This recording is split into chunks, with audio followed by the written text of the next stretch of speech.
stated at the Mercosur summit that Argentina welcomed the pressure from the United States aimed at freeing the Venezuelan people.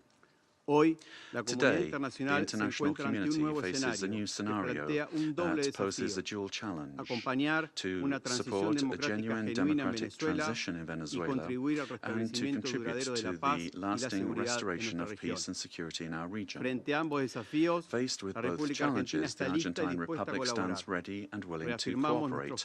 We reaffirm our firm commitment to the full restoration of institutional normalcy and the rule of law in Venezuela, always safeguarding the freedom, human dignity and prosperity of the brotherly Venezuelan people, as well as our determination to continue fighting against the scourge of narco-terrorism and those who contribute to its financing. The process that begins today requires the firm and coordinated commitment of all those countries that have accompanied the Venezuelan people in their long struggle, so that Venezuela can leave behind more than 2 decades of political, humanitarian, and social crisis, and can finally be reunited with freedom, democracy, respect for human rights, and economic prosperity.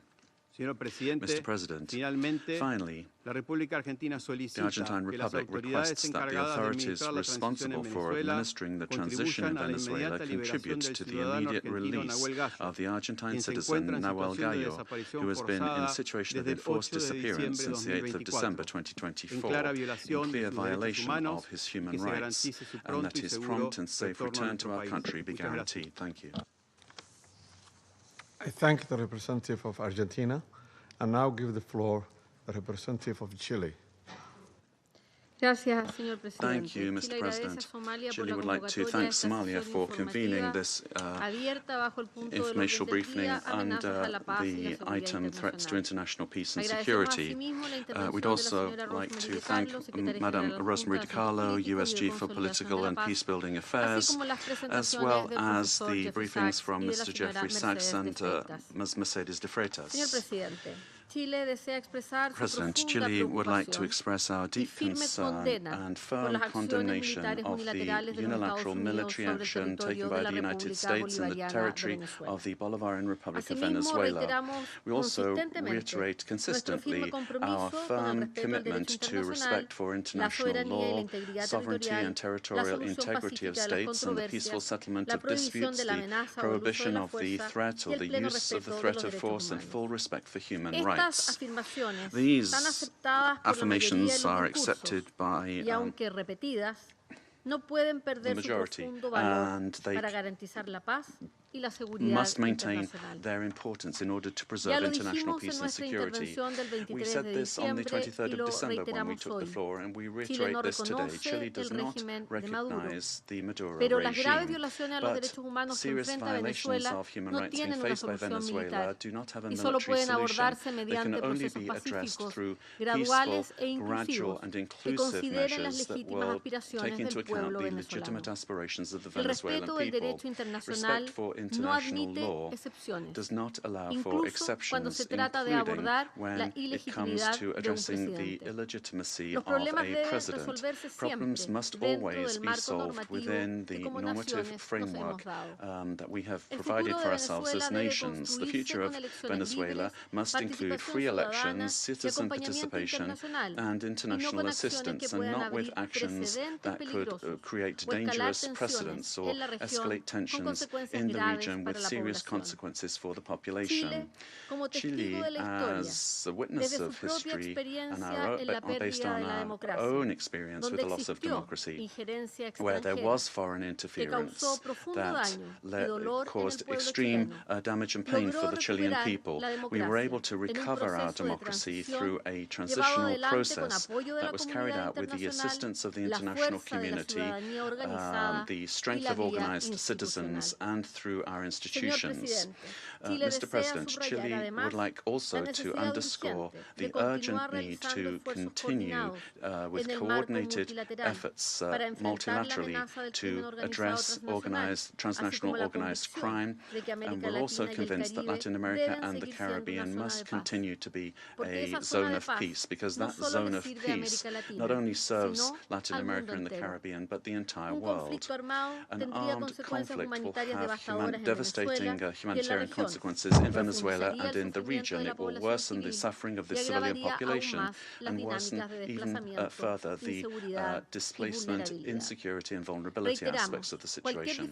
We reiterate that any differences must be dealt with exclusively through peaceful means, in strict respect for international law, the sovereignty of states, and the prohibition of the use or the threat of the use of force. As was recently clearly indicated by the heads of state of Brazil, Chile, Mexico, Uruguay, and Spain, we express our concern with regard to any attempt to control government administration or foreign ownership of strategic assets. This would be against international law and would threaten the political, economic, and social stability of the region. Mr. President, given this complex scenario, Chile welcomes the role that could be played by multilateral fora. And here, particularly, we would refer to the role of the United Nations, and particularly the role that could be played by the Secretary General and by this Council, with the consent of the parties involved to contribute to de-escalating the situation and searching for an understanding that would favor a peaceful and lasting exit to the crisis.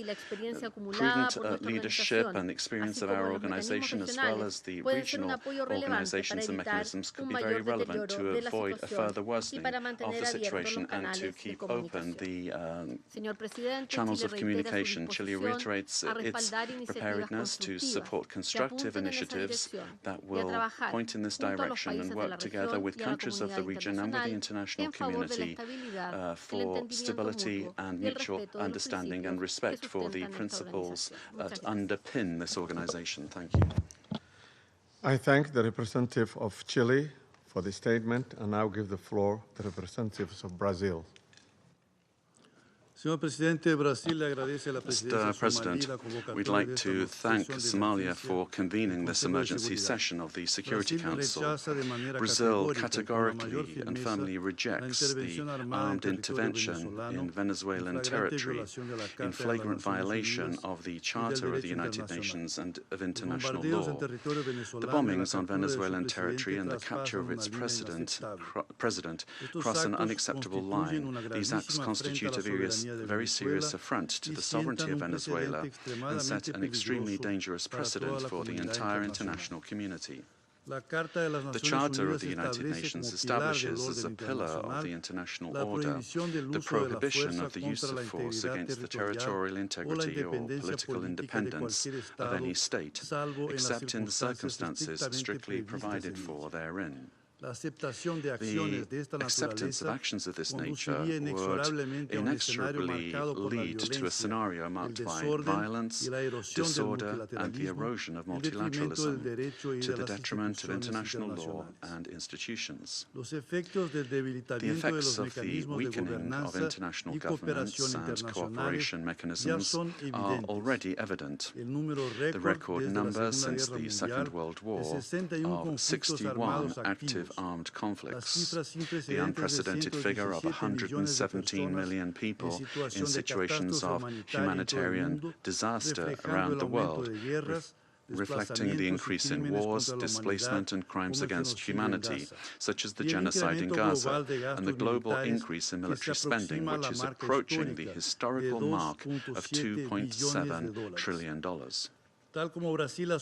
As Brazil has reiterated on numerous occasions, the norms that govern coexistence among states are mandatory and universal. They do not admit exceptions based on ideological, geopolitical, political, economic, or any other kind of interests or projects.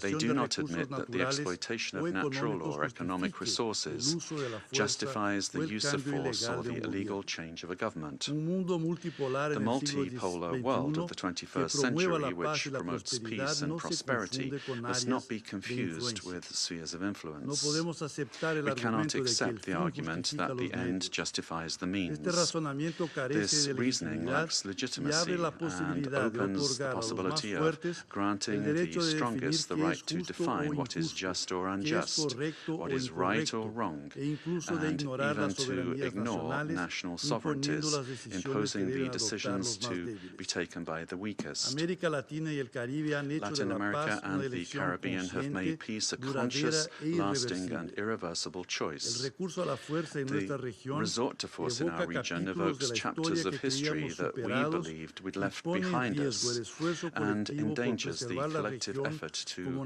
preserve the region as a zone of peace and cooperation, free of armed conflicts, respectful of international law and the principle of non-intervention. Armed interventions in the past have had profoundly negative and lasting consequences.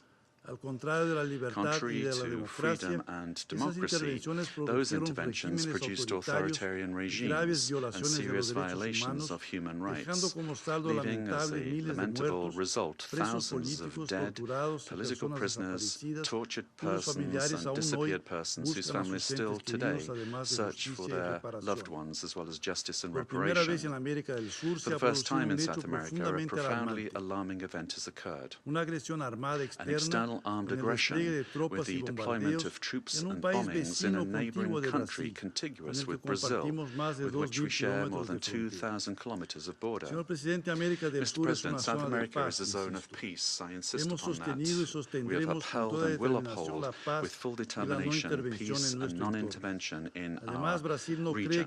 Furthermore, Brazil does not believe that the solution to the situation in Venezuela lies in the creation of protectorates in the country, but rather in solutions that respect the self-determination of the Venezuelan people within the framework of its constitution. The events of January 3rd transcend the regional sphere. The attack on the sovereignty of any country, regardless of the direction of its government, affects the entire international community. This and other cases of armed intervention against the sovereignty of a country, its territorial integrity, or its institutions must be vehemently condemned. It is up to this Council to assume its responsibility and react with determination, clarity, and obedience to international law in order to prevent the law of force from prevailing over the force of law. Brazil trusts that the future of Venezuela will be built by the Venezuelan people through dialogue, without external interference, and within the framework of international law. Thank you. I thank the representative of Brazil for the statement, and now give the floor to the representative of Mexico. Señor Presidente, Mr. President, gracias por haber convocado thank you for a esta reunión de having emergencia del convened Consejo. this emergency meeting of the El Council. gobierno de México ha hecho The government of explícita Mexico ya has already su posición de made condena its position a la clear with agresión regard to our militar condemnation del of the pasado military 3 de aggression enero of January contra 3rd objetivos en against territorio de targets in Venezuela the territory of en Venezuela, clara in violación clear del violation of artículo Article 2 de la of Carta the de las Charter Naciones of the Unidas. United Nations. Estas acciones These no actions deben must not permitirse, be pues allowed, constituyen as they un severo constitute a golpe severe a blow la Carta to the y al Charter multilateralismo. and to multilateralism. México quisiera Mexico would precisar like to los clarify the siguientes following 4 points. puntos. 4 points. Número 1. La Number 1, proscripción the de la prohibition amenaza of the threat y el uso de la or fuerza the use of contra la force soberanía, against the la sovereignty, integridad territorial territorial integrity, o la or independencia political política independence de todo of Estado any state es el is fundamento the del derecho foundation internacional, of international law, sin importar el regardless país of the o el country gobierno de que or se the trate. government involved. 2. La 2. retórica que apunta Rhetoric hacia un pointing escalamiento towards the o escalation expansión or de las acciones expansion of militares, military actions, incluidos otros including países de to nuestra other región, countries in our region, amenaza la threatens estabilidad regional regional. stability. 3. 3. El Consejo de The Seguridad Security Council tiene la has the responsabilidad responsibility y sobre and, todo above la all, it has obligación the obligation de actuar de to manera act decisiva decisively y sin and dobles without estándares double ante standards violaciones in graves a la face of Carta serious y para violations of restablecer the Charter la paz y la and seguridad to restore international internacionales peace and en security estricto in apego strict adherence a lo to the dispuesto en provisions su artículo of Article 24 24 y and observando observing el Article artículo 27, inciso 3. 27.3. 4. 4. It is for sovereign peoples to decide their destiny and to find peaceful, democratic, and negotiated solutions to their political differences within a framework of unrestricted respect for human rights. Regime change by external actors and the application of extraterritorial measures are not only acts contrary to international law, but historically, all they've done is exacerbate conflicts and weakened the social and political fabric of nations. Mr. President, esteemed colleagues, despite the political differences among our governments, Latin America and the Caribbean has been forged as a zone of peace. Collectively, we have, for decades now, resorted to the available political and legal mechanisms available in order to peacefully settle disputes. The current violation of this fragile balance gravely endangers the political stability and the security of the region, as well as the well-being of our peoples. Those who justify these acts deny the independent history of Latin America and the Caribbean. Mexico, firm in its constitutional principles of foreign policy and its pacifist calling, emphatically reiterates that dialogue and negotiation are the only legitimate and effective ways to resolve existing differences. I reiterate the call of the President of Mexico for the UN to do more to resolve this and other conflicts, including through the good offices of its Secretary General. In view of the events of January 3rd, Mexico reaffirms its willingness to support any effort at facilitating dialogue, mediation, or providing assistance that promotes peace in the region. Finally, we cannot overlook the fact that this session of the Council has been held only now, when what we face is a serious situation that puts international peace and security at risk. Thank you. I thank the representative of Mexico for his statement, and now give the floor to the representative of Paraguay. Gracias, señor presidente. Thank you, Mr. President. La delegación de la República del Paraguay the delegation of Paraguay would like to thank the Presidency and the members of the Council for the opportunity to take the floor at this very important session. Sobre la deriva Paraguay has already pointed out the situation with regard to Venezuela under President Maduro and the Cartel de los Soles and the criminal organization that was formally declared as such by our national authorities, and his continued presence was a threat to the region. The exit of the leader of that terrorist organization should immediately lead to the restoration of democracy and to the rule of law in Venezuela, making it possible for the popular will expressed at the ballot box will be the foundation for reconstruction in Venezuela. We would also urgently call for the release of all political prisoners that are still in the